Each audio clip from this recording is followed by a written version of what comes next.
Assalamualaikum. Apa khabar? Bertemu lagi kita dalam pelajaran sejarah tahun 4. Kali ini kita akan belajar unit 6 iaitu mengenai zaman prasejarah. Apabila bercakap mengenai prasejarah, mesti kamu akan terbayangkan dinosaur yang besar dan ganas, gigi yang tajam, bunyi yang kuat, kan? Tapi kita tak belajar pasal tu. Kita akan belajar untuk mengetahui bagaimana bermulanya kehidupan manusia. Untuk pengetahuan kamu, cara hidup manusia berkembang melalui pelbagai tahap. Kali ini kita akan sama-sama membincangkan maksud, lokasi, alatan serta kegiatan sosial dan ekonomi dalam kehidupan manusia pada zaman prasejarah. Memahami peredaran dan pertukaran masa prasejarah adalah sangat penting. Segala yang berlaku pada masa lalu dijadikan ikhtibar atau pengajaran kepada kehidupan sekarang. Baiklah, dalam unit ini kamu akan pelajari menyatakan maksud zaman prasejarah, memberikan contoh lokasi zaman prasejarah di negara kita, menghuraikan ciri kehidupan dari aspek kegiatan sosial dan ekonomi manusia zaman prasejarah dan menghuraikan sumbangan teknologi zaman prasejarah. Tetapi untuk kali ini kita akan fokuskan kepada menyatakan maksud zaman prasejarah dan memberikan contoh lokasi zaman prasejarah di negara kita. Jom kita kenali zaman prasejarah. Zaman ini wujud sebelum manusia mengenali tulisan. Kita akan dapat mengetahui mengenai sejarah dan kebudayaan manusia beratus tahun yang lampau. Zaman prasejarah mempunyai 4 tahap, iaitu Paleolitik, Mesolitik, Neolitik dan juga logam. Mari kita lihat garis masa zaman prasejarah.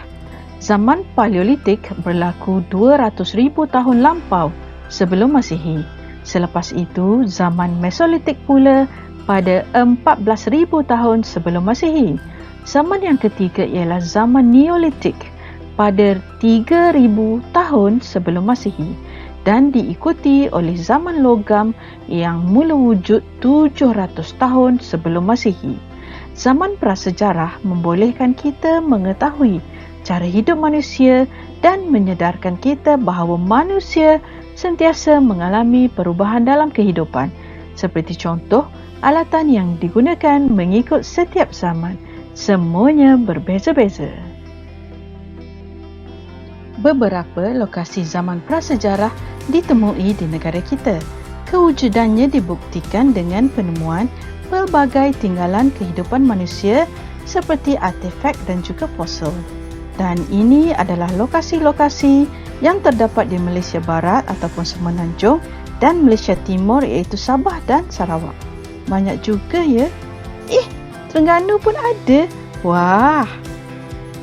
Dan sekarang mari kita tengok pecahan lokasi prasejarah mengikut zaman.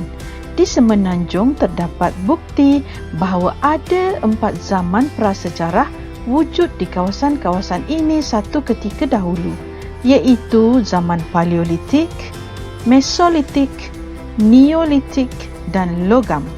Hebatnya pengkaji sejarah kita kan, dapat menemukan bukti-bukti yang boleh menunjukkan adanya kehidupan manusia di tempat-tempat ini dan seharusnya melalui rujukan sumber sejarah yang sahih seperti yang telah kita pelajari dalam unit 1 dahulu. Betul tak? Ini pula lokasi prasejarah yang ada di Sabah dan juga Sarawak. Bukti menunjukkan ada kehidupan manusia pada zaman Paleolitik dan juga Neolitik. Baiklah, sebagai latihan pengukuhan kepada pelajaran kita pada hari ini, cuba nyatakan zaman prasejarah mengikut susunan masa dan senaraikan lokasi yang berkaitan dengan zaman berkenaan. Akhirnya, jom kita uji minda.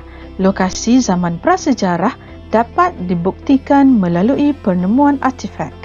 Apakah kepentingan memelihara dan memelihara artefak tersebut? Selamat mencuba!